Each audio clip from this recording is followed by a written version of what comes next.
On dit que nous avons tous quelque part dans le monde un sosie, une espèce de jumeau cosmique. Même le double d'Hitler aurait été vu au front quelques jours après que sa mort ait été annoncée.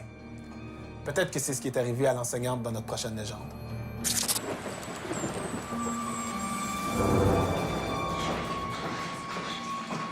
Ça s'est passé dans un pensionnat pour filles où on avait accueilli cette année-là une nouvelle institutrice. Elle était en charge de quelques élèves en particulier à qui elle donnait des cours de rattrapage. Elle était bien appréciée de la direction et très populaire auprès de ses élèves, même celles qui étaient normalement les plus dissipées.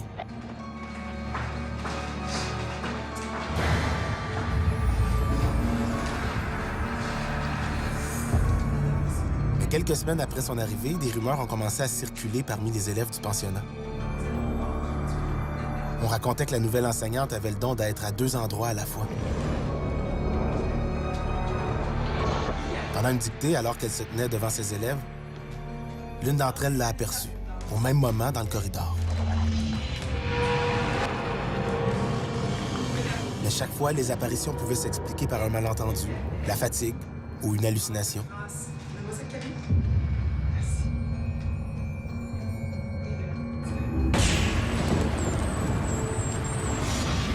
Jusqu'à ce que plusieurs étudiantes soient témoins des manifestations en même temps.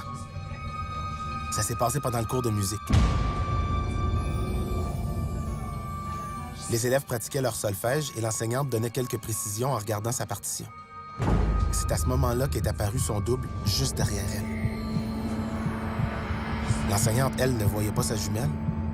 Elle comprenait pas ce qui se passait, surtout quand elle s'est sentie faiblir.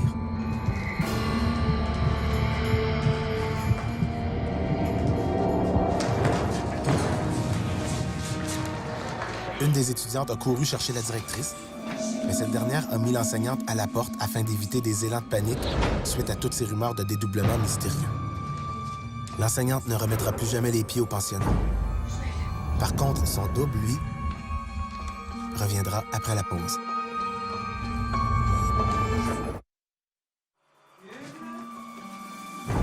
Avant la pause, les élèves d'un pensionnat s'aperçoivent que leur nouvelle enseignante a un double qui se promène dans l'école. Les deux femmes identiques se tiennent toujours à des endroits différents. Jusqu'au jour où le double apparaît en pleine classe derrière la professeure. Les élèves se mettent à paniquer. L'enseignante est mise à la porte. Mais le lendemain, elle se présente tout de même en classe. Aucun élève ne voit le double se promener dans l'école. Tout le monde est soulagé jusqu'à ce que la directrice vienne faire sa ronde.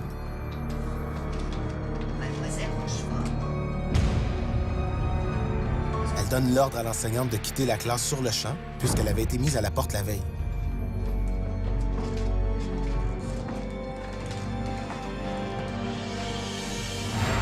Après plusieurs minutes seules dans la classe, les élèves commençaient à s'inquiéter. L'une d'entre elles est sortie pour se renseigner sur la suite du cours.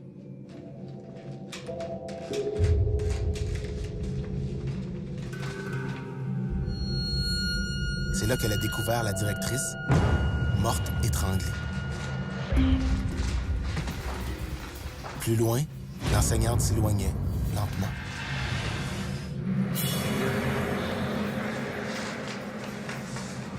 Mais il ne s'agissait pas de l'enseignante. Cette dernière était bel et bien restée chez elle. Des voisins pouvaient confirmer son alibi. Elle a fini par comprendre qu'elle était victime d'un phénomène inexpliqué. Elle avait un double identique qui accaparait toute son énergie et qui interagissait à sa place avec les gens de son entourage. C'est pourquoi elle s'est exilée dans un lieu isolé pour limiter les interactions de ce double qu'elle était encore la seule à ne pas voir.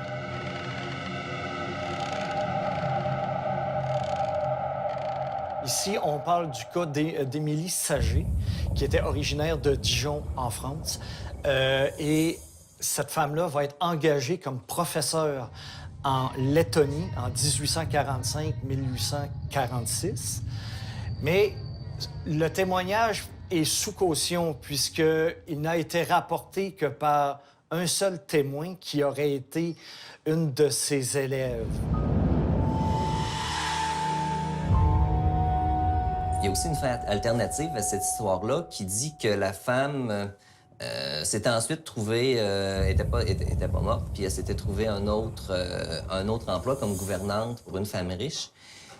Et puis qu'en fait, elle aurait assassiné cette femme-là, mais lors de l'enquête, ils se sont rendus compte que certains témoins disaient qu'il l'avait vue sortir de la maison, alors que d'autres l'avaient vue 400 mètres plus loin faire autre chose. Donc on peut peut-être penser à ce que le double maléfique aurait pu vouloir assassiner des gens ou commettre différents crimes très haineux et très violents. Le phénomène de bilocation et la faculté qu'auraient certaines personnes d'être physiquement à 2 et même plusieurs endroits en même temps pendant un court laps de temps.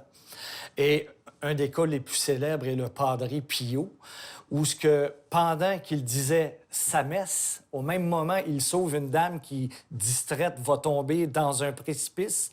Il lui met la main sur l'épaule et il lui dit « Fais attention, où est-ce que tu marches? » Elle se retourne, voit le Padre Pio qui, tout à coup, va disparaître. Mais au même moment, le Padre Pio dit sa messe.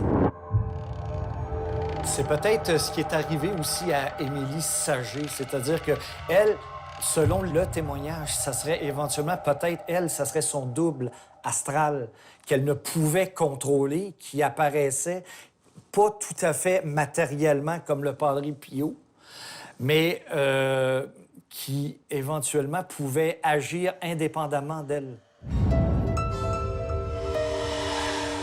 Ça peut être vraiment associé à une entité négative qui suit la personne aussi. Pour s'abreuver son énergie, c'est pas nécessairement son âme qui est détachée d'elle, ça peut être une entité négative qui copie la personne et qui s'abreuve de son énergie. Moi, je mets ça en doute parce que je ne crois pas que ce soit possible de se téléporter ou se dédoubler. Puis je vois pas comment ça serait éventuellement envisageable.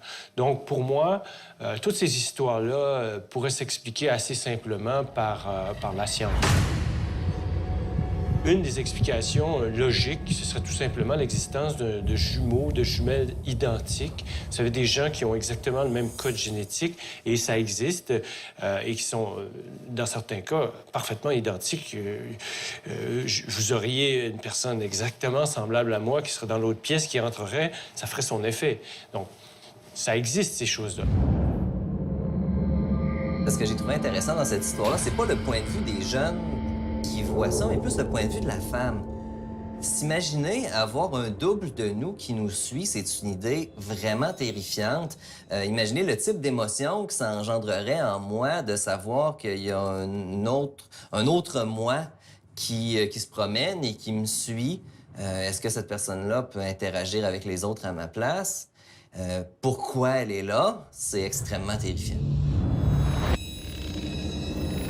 En Allemagne, les gens croient fermement au doppelganger, qui veut dire double marche. On aurait une ombre qui pourrait, par certains phénomènes, pourrait être détachée et copier nos gestes de façon aléatoire, des fois de façon simultanée. C'est souvent synonyme d'un présage de mort imminente.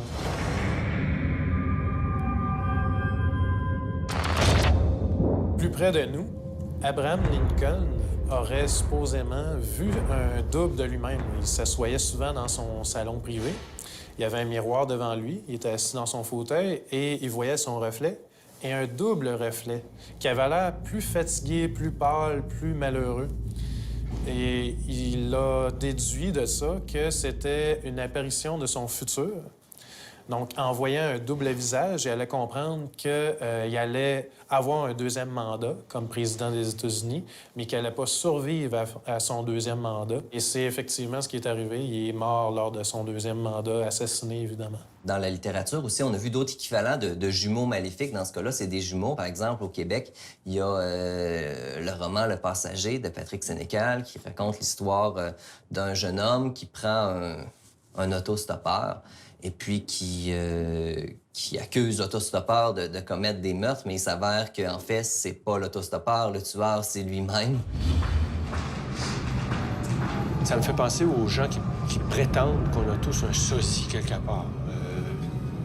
Moi, je pense qu'il y a des possibilités techniques qu'on ait des gens qui nous ressemblent sur la planète. Ça, c'est indiscutable. Mais qu'on ait une personne, que chacun ait un sosie, ça, je crois que c'est absolument impossible. C'est assez rare à cause des multiples possibilités d'union des cellules sexuelles mâles et femelles chez l'humain qu'on retrouve deux personnes exactement pareilles sur la Terre. Selon la pensée ésotérique, en plus de notre corps physique, nous aurions tous un corps astral. Et nous serions tous habilités à séparer ces deux corps pour qu'ils deviennent indépendants. En attendant que ça soit prouvé, ça contribue à la création de très bonnes légendes urbaines.